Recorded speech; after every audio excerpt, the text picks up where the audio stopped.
All rise. 159 is now in session. The Honorable Walter shall preside. Good morning. Please be seated.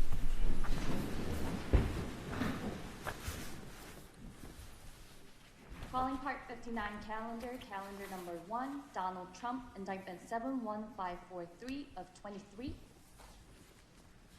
Your appearances, please. Good morning. For the people, ADA's Joshua Steinglass, Christopher Conroy, Susan Hoffinger, Becky Mangold, Matthew Colangelo, and Catherine Ellis. Good morning, people. Emil Bovey for President Trump, who's appearing via Teams. He's co-located with my partner, Todd Blanche. All right. Good morning, Ms. Bovey. Good morning, Mr. Blanche. Good morning, Mr. Trump. Good morning. Although Mr. Bovey has already alluded to it, just for the record, I want to make clear that Mr. Blanche is appearing virtually with Mr. Trump, and you're currently in Florida. Is that correct?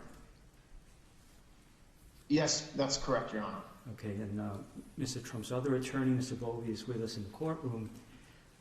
Pursuant to this court's decision and order dated January 3rd, 2025, Mr. Trump was given the option of appearing virtually, and subsequently counsel for Mr. Trump informed this court that Mr. Trump had elected to waive personal appearance and appear virtually. The position of sentence in this matter is permitted in New York, and I direct your attention to the matter of People v. Reyes, 72 Miscellaneous 3rd, 1133, 2021. Before turning to the matter of sentencing, I want to confirm that the people and defense counsel have both received copies of the probation report. You have not? Thank All right, let the record reflect that the people are being handed a copy now. Mr. Bovey's being handed a copy. Why don't you take some time and look at it, okay? Thank you.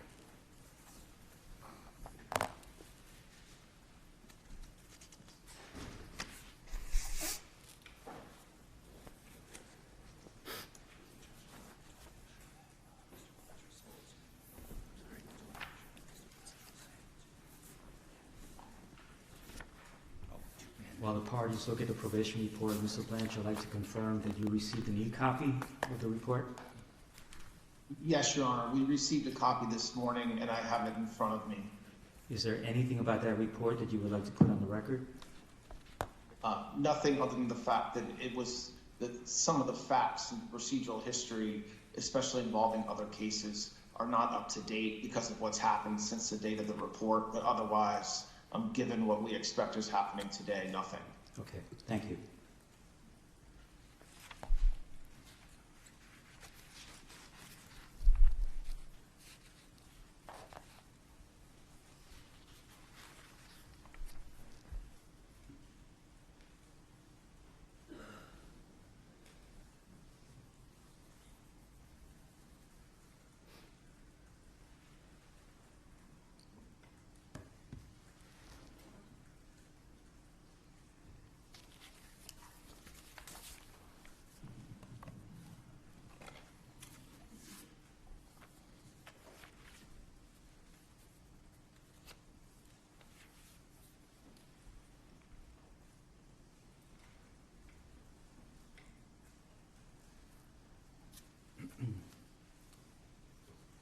People, is there anything about the probation report that you would like to put on the record? No, Judge, I just need a couple You need more minutes, time? if you Sure. don't mind.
Thank you, Judge. Sure. I don't think there's anything that we need to put on the record about it. Okay, thank you. Let's impose sentence, please.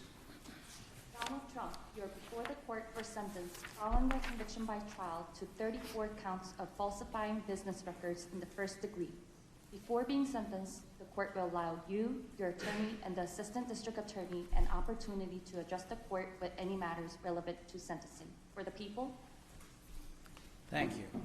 Judge, where's the preferred place for me to stand? Wherever you feel comfortable. Okay. The defendant in this case, as you know, stands convicted of 34 counts of falsifying business records in the first degree, all Class E felonies. Each carries a range of authorized sentencing options for as much as 1 1/3 to 4 years in state prison to a variety of non-incarceratory sentences. In this court's January 3rd decision on the defendant's Clayton motion, Your Honor indicated an inclination to impose an unconditional discharge. Under all the circumstances of this case, its unique posture and the defendant's status as president-elect, the people recommend a sentence of an unconditional discharge. In finding the defendant guilty in this case, the jury necessarily found unanimously that the defendant falsified 34 separate entries in his business records with the intent to defraud, which included an intent to commit or conceal a conspiracy to promote his own election by unlawful means. Having presided over the trial, Your Honor is very familiar with the conduct, its seriousness, and the overwhelming evidence to support the jury's verdict. I'm certainly not going to rehash that now. In last week's decision on January 3rd, this court referred to the gravamen of the defendant's conduct, his criminal conduct in this case, as constituting, quote, premeditated and continuous deception. The verdict was delivered by a jury that was carefully chosen using an extensive questionnaire based on suggestions from both parties and after thorough questioning of the prospective jurors by both sides. The verdict in this case was unanimous and decisive, and it must be respected. As this court has observed, quote, the sanctity of a jury verdict and the deference that must be accorded to it is a bedrock principle in our nation's jurisprudence. The defendant's conduct before, during, and after this trial also merits consideration. Instead of preserving, protecting, and defending our constitutionally established system of criminal justice, the defendant, the once and future President of the United States, has engaged in a coordinated campaign to undermine its legitimacy. Far from expressing any kind of remorse for his criminal conduct, the defendant has purposefully bred disdain for our judicial institutions and the rule of law. And he's done this to serve his own ends and to encourage others to reject the jury verdict that he finds so distasteful. He has characterized these proceedings as corrupt, rigged, a witch hunt, or a sham too many times to tabulate.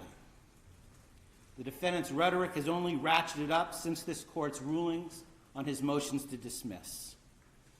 He has been unrelenting in his unsubstantiated attacks upon this court and its family, individual prosecutors and their families, the witnesses, the grand jury, the trial jury, and the justice system as a whole. The defendant has not only been held in contempt by other jurists in other matters, but this court alone found the defendant in contempt for 10 distinct violations of the order restricting extrajudicial speech. In his legal filings, the defendant has used dangerous rhetoric in leveling accusations of intentionally unlawful and unconstitutional conduct on the part of this court and the prosecution. As this court has noted, the defendant's conduct, quote, constitutes a direct attack on the rule of law itself. Moreover, the defendant has publicly threatened to retaliate against the prosecutors who have sought to hold him accountable in this and other matters, and the courts who have endeavored to fairly and faithfully adjudicate these matters. Such threats are designed to have a chilling effect, to intimidate those who have the responsibility to enforce our laws, in the hopes that they will ignore the defendant's transgressions because they fear that he is simply too powerful to be subjected to the same rule of law as the rest of us. In his 2024 end-of-year report, United States Supreme Court Chief Justice Roberts warned of the dangers of such conduct. Quote, "Public officials, too, regrettably, have engaged in recent attempts to intimidate judges.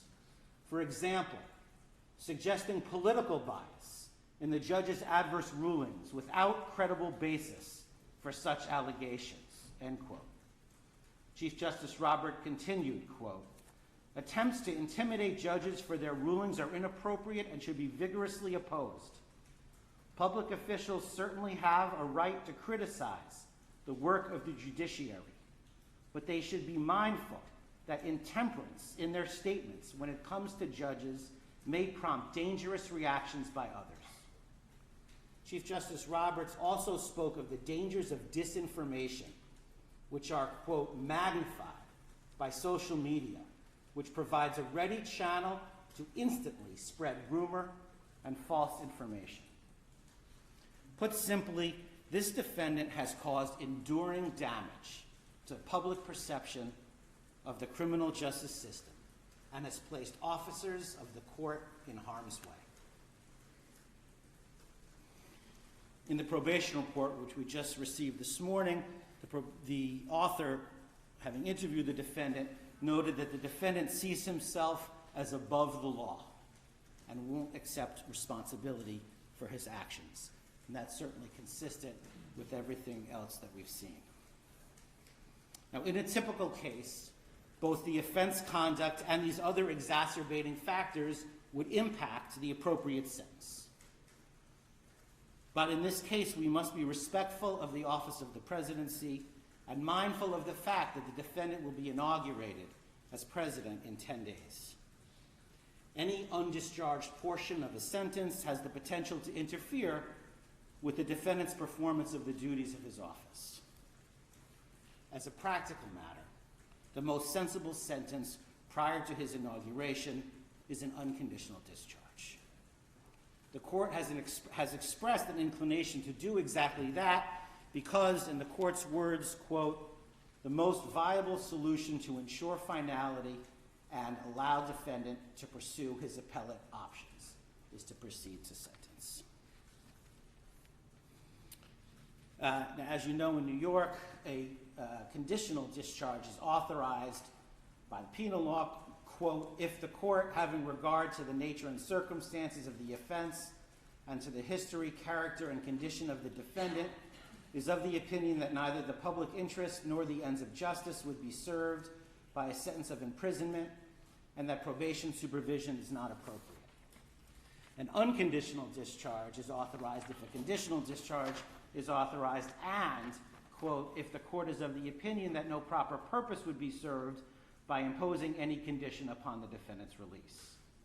Because these crimes are felonies, the court must set forth in the record the reasons for its action. The American public has the right to a presidency unencumbered by pending court proceedings or ongoing sentence-related obligations.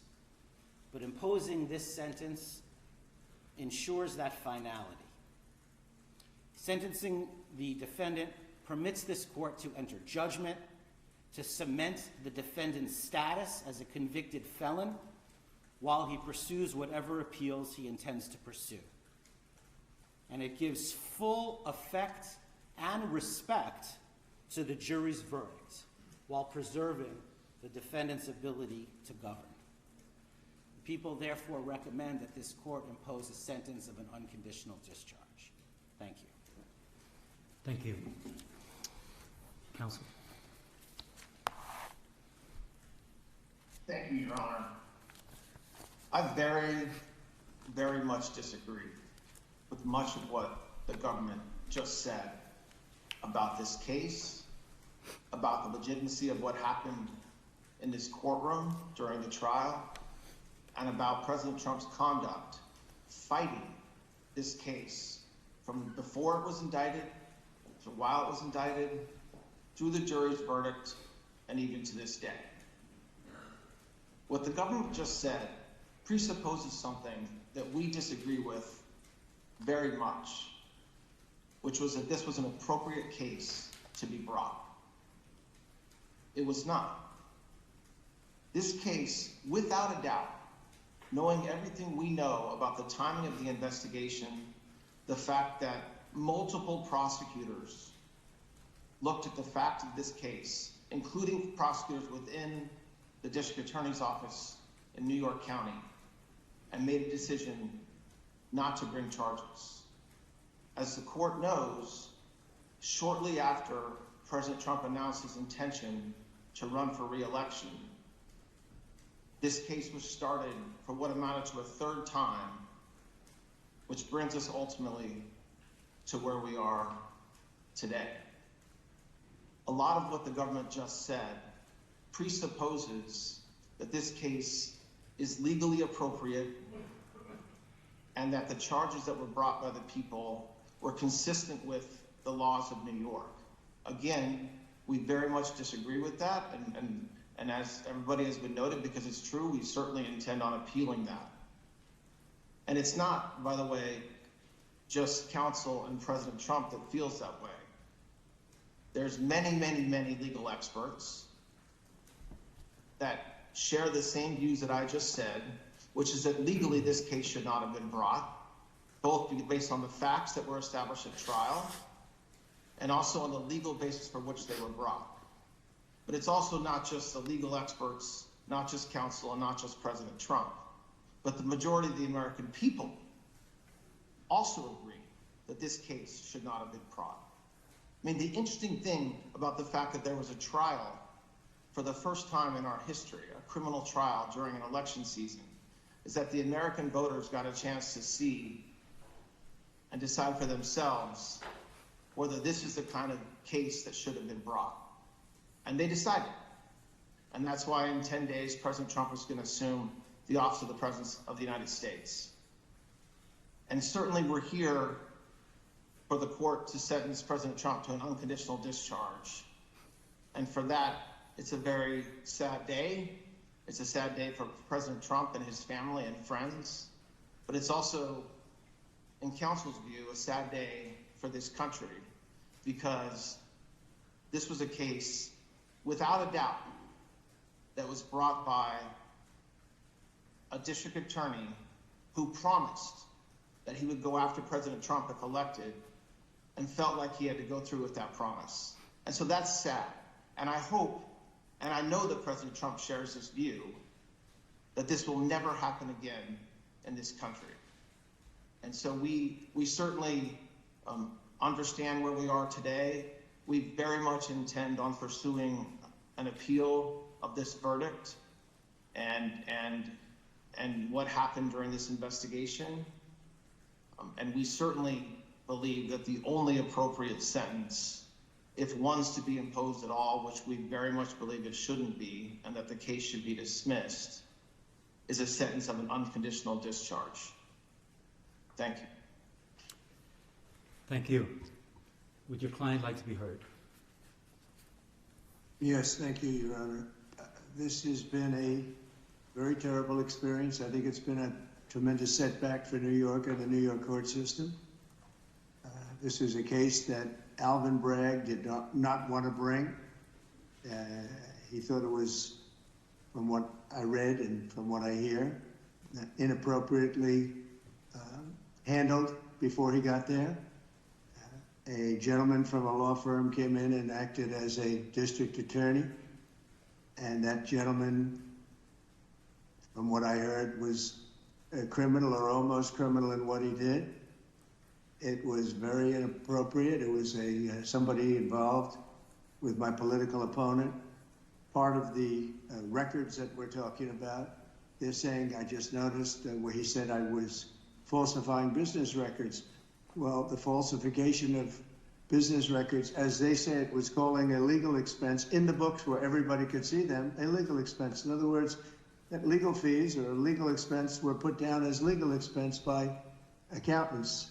They weren't put down by me, they were put down by accountants. I didn't call them construction, concrete work, I didn't call them electrical work, I didn't call them anything. They called a legal fee or a legal expense, and for this, I got indicted. It's incredible, actually. Now, if you look, my attorney alluded to it, the top legal scholars and legal pundits in this country, the ones that are quoted all the time on television, that are making their views felt and highly respected people, have said, everyone, virtually everyone that I know of, I haven't seen any to the contrary, not one, and none. These people are not exactly friends of mine, to put it mildly, but they all said this is a case that should have never been brought. It's an injustice of justice. Very respected Jonathan Turley, Andy McCarthy, Judge David Rifkin, a wonderful man who just passed away, by the way, Greg Jarrett, Ellie Honig from CNN, of all places. CNN said that, Paul Ingratian, Alan Dershowitz, they all said this is not a case that should be brought. It's not, think about it, legal expenses are down as legal expenses, and I get indicted for business records. Everybody should be so accurate. It's been a political witch hunt. It was done to damage my reputation so that I'd lose the election, and obviously that didn't work. And the people of our country got to see this firsthand because they watched the case in your courtroom. They got to see this firsthand, and then they voted, and I won and got the largest number of votes by far of any Republican candidate in history, and won, as you know, all 7 swing states, won conclusively all 7 swing states, and won the popular vote by millions and millions of votes. And they've been watching your trial, so they understood it. I wasn't allowed to use the lawyer-client privilege or the reliance on counsel. I had a lawyer that made this deal, and he admitted that. And he was also a totally discredited person. We weren't allowed to use the information from the Southern District that totally discredited him. It wasn't allowed to be put in. And that was terrible, unbelievable. And this is a man who's got no standing. He's been disbarred on other matters, unrelated. And he was allowed to talk as though he were George Washington. But he's not George Washington. He shouldn't have been allowed. The Southern District did a book of approximately 28 pages where I've never seen anything like it. They excoriated him. You wouldn't let it be put into evidence. So he was able to testify as a witness, and I think it's a disgrace to the system. I was under a gag order. I'm the first president in history that was under a gag order where I couldn't talk about aspects of the case that are very important. I guess I'm still under, so probably I won't do it now. I assume I'm still under a gag order. But the fact is that I'm totally innocent. I did nothing wrong. They talked about business records, and the business records were extremely accurately counted. I had nothing to do with them. That was done by an accountant or bookkeeper who I think gave very credible testimony and was corroborated by everybody that was asked. And with all that's happening in our country today, with a city that's burning to the ground, one of our largest, most important cities burning to the ground, with wars that are uncontrollably going on, with all of the problems of inflation and attacks on countries and all of the horrible things that are going on, I got indicted over calling a legal expense a legal expense. It was called a legal expense. I just want to say I think it's an embarrassment to New York, and New York has a lot of problems, but this is a great embarrassment. I believe that this and other cases that were brought, as you know, the DOJ is very much involved in this case. That's because that's the political opponent they're talking about. The DOJ is very involved. You have a gentleman sitting right there from the DOJ who was from the DOJ's office. He was also involved with the New York State Attorney General's case. And he went from there to here. He went around and did what he had to do. He got them to move on me. But in the meantime, I won the election, and a massive landslide, and the people of this country understand what's gone on. This has been a weaponization of government. They call it lawfare. Never happened to any extent like this, but never happened in our country before. And I'd just like to explain that I was treated very, very unfairly. And I thank you very much. Thank you, Mr. Trump. Mr. Trump, you appear before this court today to conclude this criminal proceeding by the imposition of sentence. Although I have taken the unusual step of informing you in advance of my inclinations, before imposing sentence, I believe it is important for you, as well as those observing these proceedings, to understand my reasoning for the sentence I am about to impose. The imposition of sentence is one of the most difficult and significant decisions that any criminal court judge is called upon to make. Our legislature sets the parameters for an authorized sentence, but it is a judge that must decide what constitutes a just conclusion to a verdict of guilty. A court is vested with broad discretion in determining what sources or evidence it may consider to arrive at an appropriate sentence. In doing so, the court must consider the facts of the case along with any aggravating or mitigating circumstances.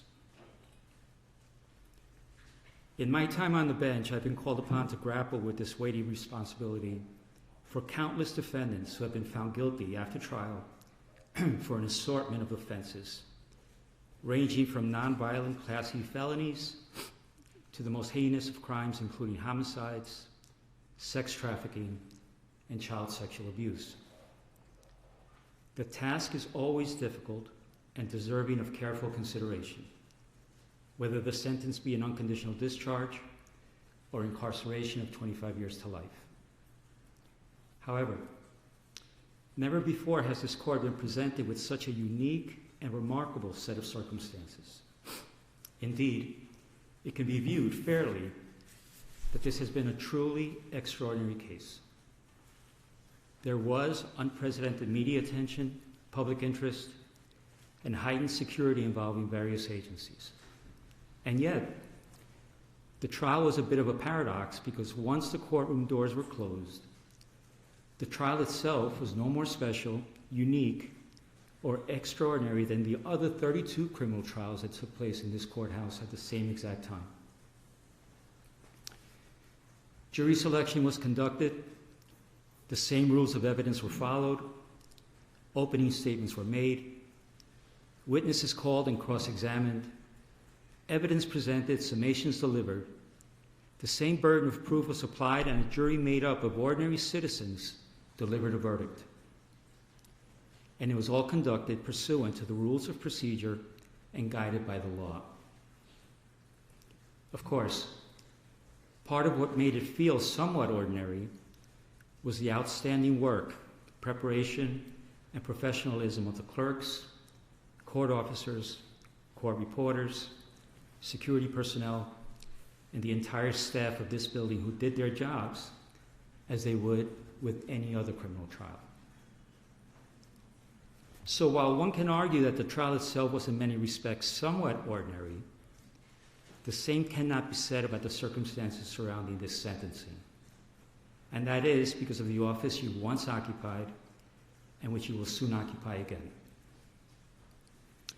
To be sure, it is the legal protections afforded to the office of the President of the United States that are extraordinary, not the occupant of the office. The legal protections, especially within the context of a criminal prosecution, afforded to the office of the President have been laid out by our founders, the Constitution, and most recently interpreted by the United States Supreme Court in the matter of Trump versus the United States, which was decided on July 1st, 2024.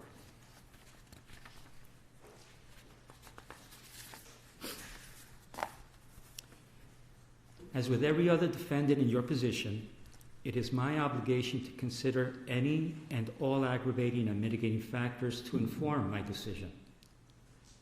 Some of those aggravating factors have already been articulated in my Sandoval ruling at the start of this trial, and by my recent written decisions on December 16th and January 3rd. Thus, they need not be repeated at this time. However, the considerable, indeed, extraordinary legal protections afforded by the office of the Chief Executive is a factor that overrides all others. To be clear, the protections afforded the office of the President are not a mitigating factor. They do not reduce the seriousness of the crime or justify its commission in any way. The protections are, however, a legal mandate which, pursuant to the rule of law, this court must respect and follow. However, despite the extraordinary breadth of those protections, one power they do not provide is the power to erase a jury verdict. It is clear from legal precedent, which until July 1st was scarce, that Donald Trump, the ordinary citizen, Donald Trump, the criminal defendant, would not be entitled to such considerable protections. I'm referring to protections that extend well beyond those afforded the average defendant who winds their way through the criminal justice system each day. No, ordinary citizens do not receive those legal protections. It is the office of the President that bestows those far-reaching protections to the office holder.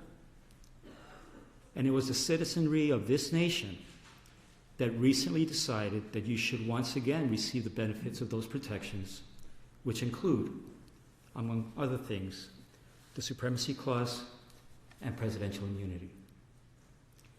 It is through that lens and that reality that this court must determine a lawful sentence.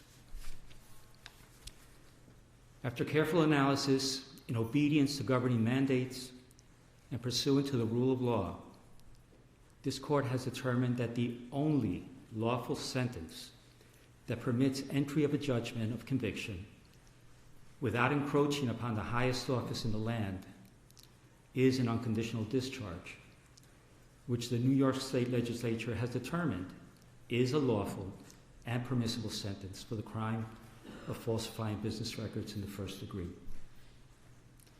Therefore, at this time, I impose that sentence to cover all 34 counts. Sir, I wish you Godspeed as you assume your second term in office.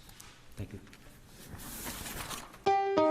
Thanks for watching. Like and subscribe to the WSBT 22 YouTube channel.